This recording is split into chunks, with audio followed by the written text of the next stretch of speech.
தாவேகா தலைவர் விஜய் 2 தொகுதிகள்ல போட்டியிடுறாரு. இந்த 2026 சட்டமன்ற தேர்தல்ல பெரம்பூர் தொகுதியிலும் திருச்சி கிழக்கு தொகுதியிலும் தாவேகா தலைவர் விஜய் போட்டியிடுறாரு. இந்த 2 தொகுதியில விஜய் எந்த தொகுதியில பலம் வாய்ந்தவரா இருக்காரு, எந்த தொகுதியில வெற்றிக்கான வாய்ப்பு இருக்கு, அதே சமயம் திருச்சி கிழக்கு மற்றும் பெரம்பூர்ல இருக்கிற மைனஸ் என்ன அப்படின்றத இந்த வீடியோல தெளிவா பார்க்கலாம். 2026 சட்டமன்ற தேர்தல்களும் சூடு பிடிக்க ஆரம்பிச்சிடுச்சு. திமுக, அதிமுக, நாம் தமிழர் கட்சி, டிவிகேன்னு எல்லா கட்சிகளும் அவங்களுடைய வேட்பாளர்கள் யாரு அப்படின்றத அறிவிச்சுட்டாங்க. அதே மாதிரி கூட்டணி கட்சிகளும் அவங்கவுங்க வேட்பாளரை அறிவிச்சுட்டாங்க. இந்த தடவை 2026 சட்டமன்ற தேர்தல்ல விஜய் பெரம்பூர் தொகுதியிலும் திருச்சி கிழக்கு தொகுதியிலும் போட்டியிடுறாரு. பெரம்பூர் சி. ஜோசப் விஜய், திருச்சி கிழக்கு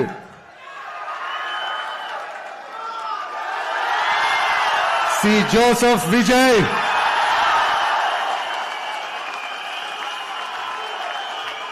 இதுல முக்கியமா கவனிக்க கூடியது பெரம்பூர் தொகுதி தான். சென்னையில மொத்தம் 16 தொகுதிகள் இருக்கு. அதுல முக்கியமான ஒரு தொகுதினா பெரம்பூர். சென்னையுடைய மைய புள்ளியா இருக்கு. வடசென்னை பகுதியில பெரம்பூர் தொகுதி இருக்கு. இந்த பெரம்பூர் தொகுதியில அதிகமா யார் இருப்பாங்க அப்படின்னா சிறுபான்மையர்கள் இருக்காங்க. அதே மாதிரி அங்க கிறிஸ்தவர்களும் அதிகமா இருக்காங்க. அதனாலதான் விஜய் அந்த தொகுதியை தேர்ந்தெடுத்திருக்காரு அப்படின்னு அரசியல் விமர்சகர்கள் சொல்றாங்க. அதே சமயம் பெரம்பூர் தொகுதி திமுகவுடைய ஒரு கோட்டையாவே இருக்கு. ஜெயலலிதா, எம்ஜிஆர் இருந்த காலகட்டத்திலேயே சென்னை தொகுதியை கைப்பற்ற முடியாம திணறி இருக்காங்க. ஏன்னா அந்த அளவுக்கு சென்னை திமுகவுடைய ஒரு மிகப்பெரிய கோட்டையாவே இருக்கு.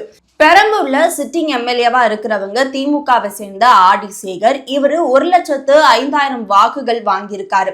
இந்த தொகுதியில மொத்தமா 2.2 லட்சம் வாக்காளர்கள் இருக்காங்க. அதுல ஆண்கள் 1.07 லட்சம் இருக்காங்க. அதே மாதிரி பெண்கள் 1.14 லட்சம் பெண்கள் இருக்காங்க. இந்த தொகுதியில முக்கியமா கவனிக்கக்கூடியது என்னன்னா 35 வயதுக்குட்பட்ட இளைஞர்கள் 75,000க்கும் மேற்பட்டவங்க இருக்காங்க. சரி, எதனால விஜய் பெரம்பூர் தொகுதியை தேர்ந்தெடுத்தாரு அப்படின்னா, இங்க விஜயுடைய அந்த வாக்காளர் சேர்க்கை செயலி மூலமா மட்டுமே அங்க 45,000 அடிப்படை உறுப்பினர்கள் தாவேகாவுக்கு இருக்காங்க. இதை எல்லாத்தையும் நோட் பண்ணி தான் விஜய் பெரம்பூர்ல நிக்கிறதாவும் ஒரு உறுதியான ஒரு தகவல் வெளியாகி இருந்தது. இதனால மட்டும் விஜய்க்கு பெரம்பூர் தொகுதியில வெற்றி வாய்ப்பு அமைஞ்சிடுமா அப்படின்னு கேட்டா கண்டிப்பா அது கஷ்டம்தான். ஏன்னா ஆர்டி சேகர் மேல எந்த ஒரு விமர்சனமும் இல்ல. பெரம்பூர் தொகுதி ரொம்பவே குறுகிய தொகுதி அப்படின்றதுனால எல்லா ஏரியாலையும் இறங்கி வேலை பார்த்திருக்காரு அப்படின்னு சொல்லிட்டு அந்த தொகுதியை சேர்ந்த மக்களும் சொல்றாங்க. அதனால பெரம்பூர் தொகுதி மக்களுக்கு ஆர்டி சேகர் மேல எந்த ஒரு விமர்சனமும் இல்லை அப்படின்றத குறிப்பா நம்ம பார்க்க வேண்டியது இருக்கு. இந்த தடவையும் 2026 சட்டமன்ற தேர்தலையும் ஆர்டி சேகர் தான் பெரம்பூர் தொகுதி வேட்பாளரா திமுக சார்பில் நிக்க வைக்கிறாங்க. அதே மாதிரி அதிமுகல கூட்டணி கட்சியில இருக்கிற பாமகவை சேர்ந்த திலகபாமா தான் பெரம்பூர் தொகுதியில நிக்கிறாங்க. இதுல விஜய் சொன்ன மாதிரி திமுகவுக்கும் தாவேகாவுக்கும் இடையிலே தான் போட்டி அப்படின்றது உறுதியாகுது. கண்டிப்பா பெரம்பூர் தொகுதியில ஒரு கடுமையான போட்டி நடக்கும் அப்படின்றதுல எந்த ஒரு மாற்று கருத்தும் கிடையாது. அதே மாதிரி பெரம்பூர் தொகுதியில நாடார் சமூகத்தை சேர்ந்தவங்களும் இருக்காங்க அப்படின்னு சொல்லப்படுது. இதனால சிறுபான்மையர், நாடார் போன்ற சமூக வாக்குகளை விஜய் வாங்குவாரா, இல்லனா ஏற்கனவே ஆர்டி சேகர் மேல ஒரு நல்ல அபிப்பிராயம் இருக்கிறதுனால அவருக்கே வெற்றி வாய்ப்பு கிடைக்குமா அப்படின்றத பொறுத்திருந்துதான் பார்க்கணும். பெரம்பூர்லயாவது விஜய்க்கு ஓரளவுக்கு பலம் இருக்கு. ஆனா திருச்சி கிழக்குல விஜய்க்கு பலத்தை விட அதிகமான ஒரு நெகட்டிவ் தான் இருக்கு அப்படின்னே சொல்லலாம். ஏன்னா திருச்சி கிழக்குன்றது கரூர் பகுதிக்கு ரொம்பவே அருகில் இருக்கிறதுனால கரூர் சம்பவத்துடைய தாக்கம் திருச்சி கிழக்குலயும் எதிரொலிக்கிறதுக்கான வாய்ப்பு இருக்கு அப்படின்னு சொல்லப்படுது. இன்னொரு பக்கம் விஜய் திருச்சியில இருந்தா தன்னுடைய பரப்புரையை ஆரம்பிச்சிருக்காரு. திருச்சியும் ஒரு குறுகிய பகுதி அப்படின்றதுனால அந்த இடத்துலயும் பிரச்சாரம் மேற்கொள்றதுக்கு ஈஸியா இருக்கும் அப்படின்றதுக்காகவே திருச்சி கிழக்க விஜய் தேர்ந்தெடுத்திருக்காரு.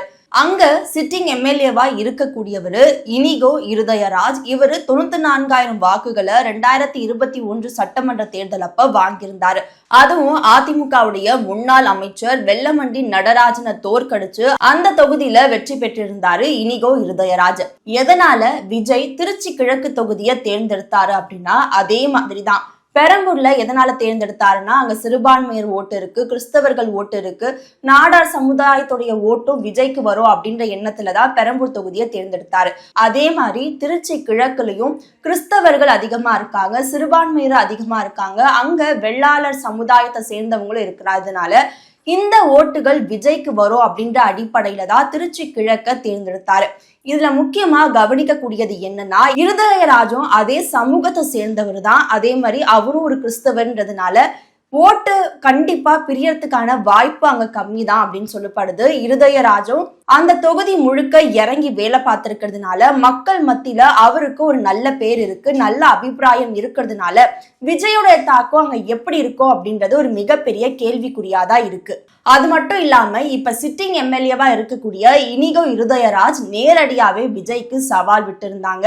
தெம்பு தைரியம் இல்லாததுனாலதான் 2 தொகுதியில போட்டிடுறாரு, தைரியம் இருந்தா பெரம்பூர் தொகுதியை விட்டு திருச்சி கிழக்குல மட்டும் போட்டியிட சொல்லுங்க அப்படின்னு ஓப்பனாவே சேலஞ்ச் பண்ணியிருப்பாரு. அவர் ஒரு தைரியம் இல்லாதவர்.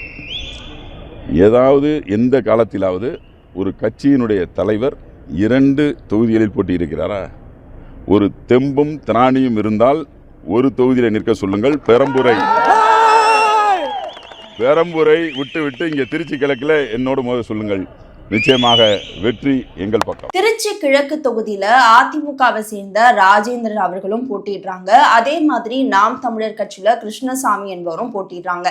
இப்படி இருக்கிற நிலையில திருச்சி கிழக்குல இப்ப வரைக்கும் பலம் வாய்ந்ததா இருக்கிறது திமுக தான். ஏற்கனவே சொன்ன மாதிரி விஜய் எந்த தொகுதியில நின்னாலும் அதை எதிர்த்து திமுகவை சேர்ந்தவங்க தான் களம் காணுவாங்க அப்படின்றத ஆரம்பத்துல இருந்தே சொல்லிட்டு இருந்தாங்க. இப்ப 2 தொகுதியிலும், அதாவது பெரம்பூர்லயும் திருச்சி கிழக்குலயும் விஜய் போட்டியிடுற பகுதிகளை திமுகவை சேர்ந்த பலம் வாய்ந்த கேண்டிடேட் தான் இறங்கியிருக்காங்க அப்படின்றதுல எந்த ஒரு மாற்று கருத்தும் கிடையாது. திருச்சி கிழக்குல கரூர் சம்பவத்துடைய தாக்கம் அதிகமா இருந்ததுன்னா அது விஜய்க்கு ஒரு மிகப்பெரிய ஆபத்தாவும் முடியலாம். இதனால வாக்கு வங்கி சரியறதுக்கான வாய்ப்பு இருக்குன்னு அரசியல் விமர்சகர்கள் முன்வைக்கிறாங்க. அரசியல் களம் இப்ப பரபரப்பா ஆயிடுச்சு. விஜயுடைய தாக்கத்தால பெரம்பூர் தொகுதியும் திருச்சி கிழக்கு தொகுதியும் தேசிய அளவுல கவனம் பெற்றிருக்கு. இந்த நிலையில இன்னொரு முக்கியமான விஷயம் என்னன்னா, தாவேகா சார்பா 234 தொகுதியிலும் தனித்து போட்டின்னு அறிவிச்சுட்டாங்க. அது மட்டும் இல்லாம அதுக்கான வேட்பாளர்களையும் விஜய் தலைமையில அறிவிச்சிருந்தாங்க. இதுலதான் விஜய் 2 தொகுதியில நிக்க போறாரு உறுதியாயிருச்சு. இதுல என்ன விமர்சனத்துக்கு உள்ளாகி இருக்கு அப்படின்னா, மற்ற தொகுதிகள்ல போட்டியிடுற வேட்பாளர்களுடைய நிலைமைதான் ரொம்பவே கேள்விக்குறியாகிருக்கு. அது என்னன்னா, தாவேகால கடைசியாதான் வேட்பாளர்கள் பட்டியலை வெளியிட்டாங்க. அதாவது திமுக, அதிமுக, நாம் தமிழர் கட்சின்னு 3 கட்சிகளும் அவங்களுடைய வேட்பாளர்களை அறிவிச்ச பிறகுதான் தாவேகா அவங்களுடைய வேட்பாளர்கள் லிஸ்ட அறிவிச்சாங்க. இதுல என்ன விஷயம்னா, அதிமுக, அமமுகன்னு பிற கட்சிகளை சேர்ந்தவங்கள இருந்து வந்தவங்களுக்கு மட்டுமே 106 பேருக்கு வேட்பாளர்களா அறிவிச்சிருக்காரு விஜய். இதனால தாவேகாக்குள்ளேயே ஒரு மிகப்பெரிய ஒரு வன்முறையை வெடிச்சிருக்கு அப்படின்னு சொல்லலாம். ஏன்னா அந்த தொகுதியில உழைச்சவங்களுக்கு தாவேகா விஜய் கவனம் செலுத்தாம புதுசா வேறொரு கட்சியில இருந்து குவாலிஃபையே இல்லாம துரத்தி விட்டவங்களுக்கு எல்லாம் தாவேகாவில வாய்ப்பு கொடுத்திருக்கிறது தாவேகாக்குள்ளேயே ஒரு அதிருப்தியை ஏற்படுத்தி இருக்கு. கம்பம் போன்ற இடங்கள்ல நேரடியாவே தாவேகாவினர் இறங்கி போராட்டமே பண்ணியிருக்காங்க. ஏன்னா கட்சிக்காக உழைத்தவங்களை விட்டுட்டு ஏதோ ஒரு கட்சியில இருந்து வந்தவங்களுக்கு எப்படி அங்கீகாரம் கொடுப்பீங்க அப்படின்ற ஒரு மிகப்பெரிய அதிருப்தி தாவேகாவினருக்கு இடையில எழுந்திருக்கு.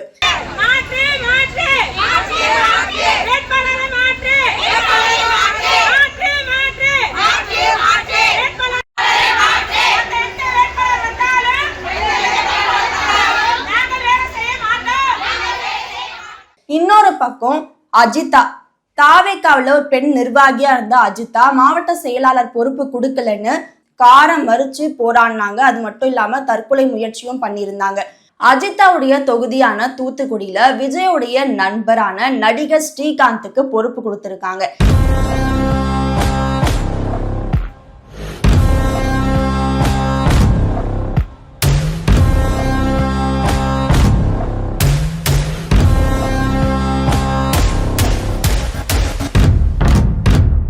இதனால அஜிதாவும் மிகப்பெரிய அதிருப்தியில இருந்து அவங்க கொடியெல்லாம் தூக்கி போட்ட வீடியோ இப்ப சோசியல் மீடியால ரொம்ப அதிகமா பரவிட்டு இருக்கு.